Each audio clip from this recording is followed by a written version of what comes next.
एक गांव में एक बहुत ही मासूम, खूबसूरत और अच्छा लड़का रहता था जिसका नाम किशन था। उसके परिवार में उसके माँ बाप, भाई बहन सभी थे, लेकिन दुख की बात यह थी कि उसके माँ बाप बहुत ही ज्यादा गरीब थे। इतना गरीब कि बड़ी मुश्किलों से उसका गुजारा हो पाता था। लेकिन किशन पढ़ने में बहुत तेज और समझदार था और वह गांव के सरकारी स्कूल में ही पढ़ता था। एक दिन की बात है, किशन को एक लड़की को देखते ही उससे प्यार हो गया। यानी उससे पहली नजर में ही वो प्यार कर बैठा।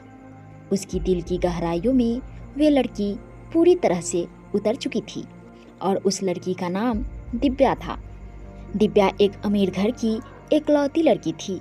अब किशन दिव्या को छिप छिप कर देखने लगा, लेकिन एक दिन दिव्या ने ऐसा करते उसे देख लिया। मगर दिव्या ने उसे कुछ भी नहीं कहा क्योंकि किशन था ही इतना मासूम। अब किशन धीरे धीरे दिव्या के प्यार में इतना खो गया कि उसका न तो पढ़ाई में मन लगता था और न ही उसे खाने पीने का होश था। वह 24 घंटे ही उस लड़की के ही प्यार में खोया रहता था। खैर, दिन तो जैसे तैसे उसका कट ही जाता था, मगर रात भर वह बिस्तर पर करवट बदलता रहता था कि कब सुबह हो और उसकी एक झलक देखे। अगर एक दिन भी वह लड़की उसे नजर नहीं आती तो वह अकेले में जाकर रोने लगता। धीरे धीरे उसका प्यार बढ़ता ही गया और उसने दिव्या से अपने प्यार का इजहार करने की कोशिश की, मगर कर नहीं पाया। कई बार उसके नाम प्रेम पत्र लिखा, लेकिन वह उसे दे नहीं पाया क्योंकि उस लड़की के नज़दीकी जाते ही उसका दिल जोर जोर से धड़कने लगता और वह घबराकर अपना इरादा बदल देता था। शायद उसके मन में एक ही डर था कि कहीं वह इनकार न कर दे या उससे नाराज न हो जाए। वह किसी भी कीमत पर दिव्या को खोना नहीं चाहता था। देखते ही देखते 3 साल बीत गए, मगर वह अपने प्यार का इजहार न कर सका। किशन काफी शर्मीला लड़का था, शायद इसीलिए वह अपने प्यार का इजहार नहीं कर पा रहा था। और वैसे भी वह लड़का गरीब और लड़की अमीर थी।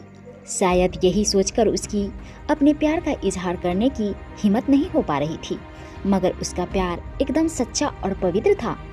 उसने कभी भी उस लड़की के बारे में कभी गलत नहीं सोचा था। एक दिन दिव्या ने उसे रास्ते में ही रोककर पूछा कि तुम्हारा नाम किशन है? उसने कहा, हाँ। अच्छा, तुम मुझे हमेशा ही दूर से क्यों देखते रहते हो? क्या तुम मुझसे कुछ कहना चाहते हो? इस बात से किशन डर गया और बोलने में हड़बड़ाने लगा। तभी दिव्या बोली कि तुम बहुत मासूम और अच्छे भी हो। उस दिन शायद बात बन ही जाती, मगर किशन उससे बात करने में बहुत ही ज्यादा शर्मा रहा था। तो दिव्या ने कहा कि क्या तुम मुझसे दोस्ती करोगे? ये कहकर दिव्या ने अपना हाथ आगे बढ़ा दिया तो जल्दी से किशन ने उसका हाथ अपने हाथ में लिया और कहा कि हाँ, मैं तुमसे दोस्ती करना चाहता हूँ। दिव्या के चेहरे से लग रहा था कि पूरी तरह इम्प्रेस हो चुकी थी। अब वे दोनों ही एक दोस्त की तरह मिलने लगे और दिव्या को भी शायद उससे प्यार हो चुका था और वो भी किशन के कुछ बोलने का इंतजार कर रही थी। किशन को भी ये पता चल चुका था कि दिव्या अब पूरी तरह से उसकी दीवानी हो चुकी थी, बस उसे प्रपोज करने की ही देरी थी। मतलब उन दोनों को ही एक दूसरे से बेहद प्यार हो चुका था। तभी एक दिन किशन के पिताजी बहुत बीमार हो गए और वे वैसे भी अब काफी बुजुर्ग हो चुके थे, इसीलिए उनसे काम की कोई भी उम्मीद नहीं थी। किशन की पिताजी की ही वजह से घर का सारा खर्चा चलता था, लेकिन अब क्या होगा? तभी किशन के पिताजी उससे कहते हैं कि बेटा, शायद तुझे पढ़ाई छोड़नी होगी और शहर जाकर नौकरी करनी होगी। शहर में मेरा एक दोस्त व्यापारी का काम करता है, उसका नाम राम प्रसाद है। वे तुझे अपने पास काम पर जरूर रख लेगा। तू बस उसे मेरा नाम बता देना। मेरा नाम सुनते ही वे तुझे काम पर रख लेगा और तनख्वाह भी अच्छी दे देगा। परिवार को दुखी देखकर किशन को शहर जाना ही पड़ा। किशन अपने गरीब परिवार के लिए शहर कमाने तो चला गया, लेकिन अब हाल जलबिन मछली की हो गई। वह 21 साल का लड़का दिन भर काम करता और रात भर उस लड़की की याद में रोता रहता। ऐसे ही करीब 1.5 साल बीत गया। तभी एक दिन उसका दिल ऐसा उड़ा कि वह काम छोड़कर शहर से अपने गांव भागा आया। गांव आकर वह देखता है कि 10 दिनों के बाद दिव्या की शादी होने वाली थी। तभी किशन की माँ ने बताया कि तेरी एक दोस्त दिव्या कई बार अपने घर पर आई थी, वो बस तेरे ही बारे में पूछती थी।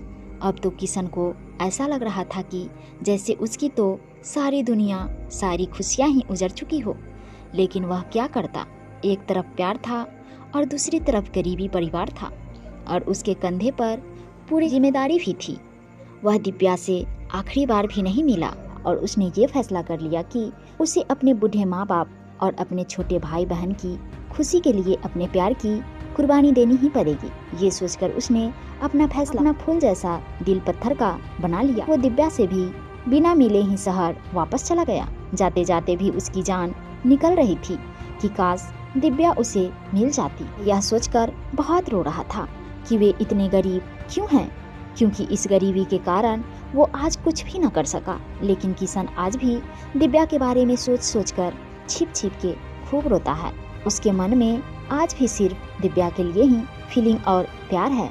आज भी वो बताना चाहता है कि दिव्या, मैं तुमसे बहुत प्यार करता हूँ। और वह सिर्फ एक बार दिव्या से ये पूछना चाहता है कि क्या वो भी उससे प्यार करती थी। तो दोस्तों, किशन ने परिवार के फर्ज को चुनकर सही किया, और क्या उसे इतने गरीब परिवार को मजबूरी